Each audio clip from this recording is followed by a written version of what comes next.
মঙ্গলবার সাত সকালে স্কুল ভবনে চুরির খবর জানাজানি হতেই এলাকায় ছড়িয়ে পড়ে তীব্র চাঞ্চল্য।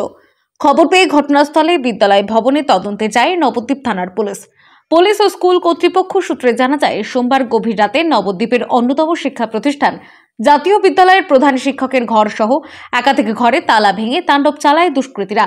লণ্ডভণ্ড করে প্রয়োজনীয় কাগজপত্র থেকে সমস্ত আলমারি। স্কুল কর্তৃপক্ষ জানায়, প্রধান শিক্ষকের ঘরে থাকা একটি ল্যাপটপ ও নগদ 10 থেকে 12,000 টাকা লুট করার পাশাপাশি কম্পিউটারের হার্ড ডিস্ক ভাঙচুর চালিয়েছে দুষ্কৃতীরা। নবদ্বীপ জাতীয় বিদ্যালয় পরিচালন সমিতির সভাপতি ভোলাশঙ্কর সাহা জানায়, দুষ্কৃতীরা প্রতিটি ঘরে তাণ্ডব চালিয়ে দীর্ঘক্ষণ স্কুল ভবনে বসে সিগারেট খায়।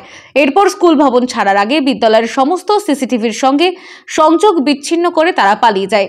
স্কুলের 4র্থ শ্রেণীর কর্মী প্রশান্ত মণ্ডল জানায়, তার মা সকালে আলো নেভাতে এসে লক্ষ্য করে স্কুলের যাবতীয় দরজা জানলা ভাঙা।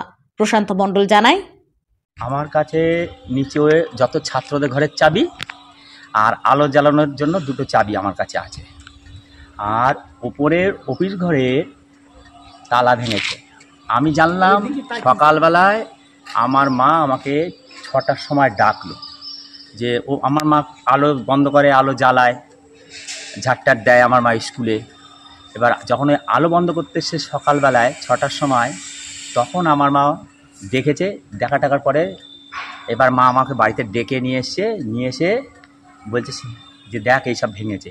তারপর আমি ভালো করে দেখলাম যে হ্যাঁ সব ভাঙা, তালাগুলো সব ভাঙা।